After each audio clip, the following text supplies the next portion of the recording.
Hey guys, time for a quick video. 5 more Hall of Famers. Start out with Mr. Padre here, Tony Gwynn.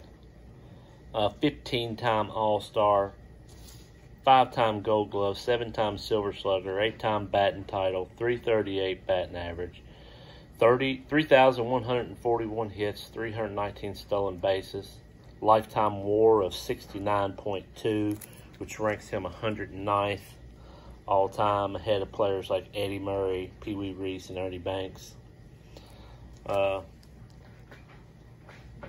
Hit .394 in 1994, the strike-shortened season. One of the closest attempts at 400 since Ted Williams.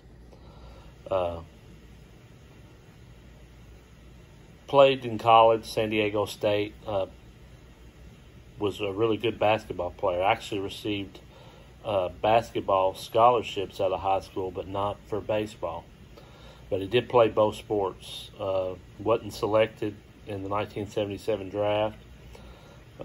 He played 3 baseball seasons and 4 basketball seasons at San Diego State. The pitcher he had the most hits off of was Greg Maddux. Won 8 National League batting titles, which tied him with Honus Wagner, and was only behind Ty Cobb in the American League with 12. Coached San Diego State University college team for 12 seasons. His record was 363 and 363. Left too early, battled with cancer, but he was a great. Tony Gwynn. Next, in this 1936 SNS game card, Mr. Joe Cronin. Lifetime WAR is 64.7, which ranks him 142nd all-time, behind Willie McCovey and Dave Winfield. 7-time All-Star, .301 batting average, 2,285 hits, 1,233 runs, 1,424 RBIs, 170 home runs. His family, he was born in San Francisco, and his family lost everything in the 1906 earthquake. He spent 48 years in baseball. 14 of those years was president of the American League. During his tenure as president of the American League, they went from 8 to 12 teams. He added the Los Angeles Angels, the Washington Senators, Kansas City Royals, and the Seattle Pilots. Known as a clutch hitter, and Connie Mack once commented, he said, "With a man on third and 1 out, I'd rather have Cronin hitting than anybody I've seen, and that includes Cobb and Simmons and all the rest of them." Joe Cronin. Next up, this 1949 Bowman, Bobby Doerr. 9-time All-Star, .288 batting average, 2,042 hits, 1,247 RBIs, and 223 home runs. Lifetime WAR, 51.5, ranks him 289th all-time, ahead of Kirby Puckett, Orlando Cepeda, Ted Simmons.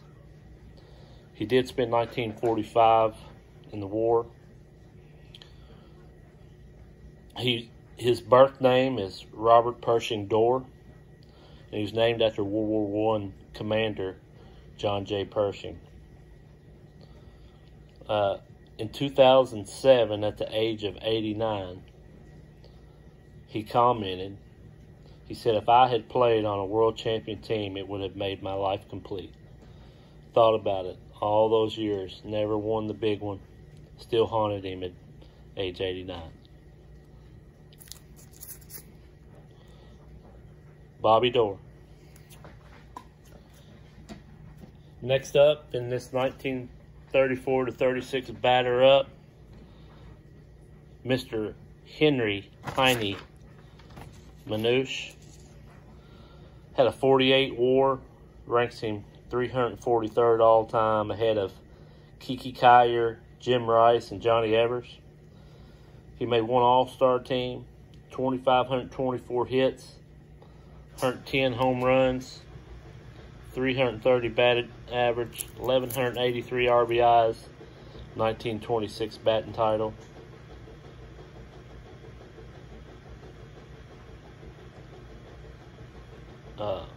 In 1933, the Senators, which the team he was on, was playing against the New York Giants in the World Series.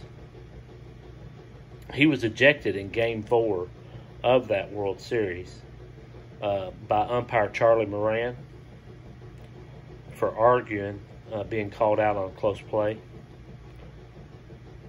Normally, that would have disqualified him for the next game, which was, I think, the last game of the series. Ended up being they lost 4-1. Been Game 5. But Kennesaw Mountain Landis, the commissioner of baseball, stepped in and said he didn't really think what he done was that bad, so he agreed to just let him play the next game since he didn't think he should have been ejected anyways.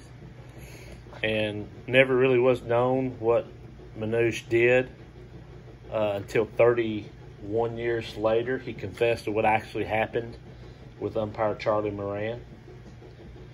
He said, "I didn't lay a hand on Moran, but I did grab that rubber bow tie and pulled it 2 feet away from his neck, and then I let it snap right back into his gullet. Even before he could recover his breath, his thumb went up and I was out." So, I don't know if Landis didn't see it all, but Manush did say that he grabbed his bow tie and pulled it back.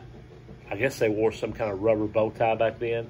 Pulled it 2 feet away and let it snap right back up in his gullet. So, probably should have been ejected.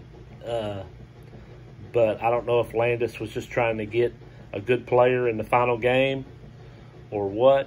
But that's what actually happened. Heinie Manush.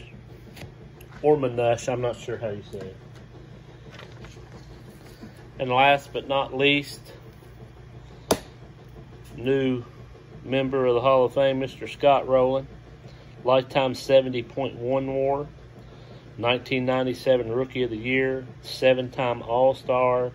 2006 World Series. 8-time Gold Glove. 2002 Silver Slugger. 2,077 hits, 281 batting average, 316 home runs, 1,287 RBIs. In high school, he played tennis. He was Mr. Baseball and on the Indiana State High School All-Star team.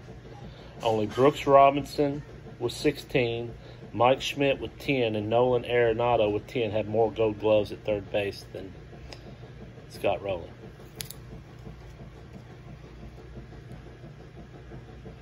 Thanks, guys.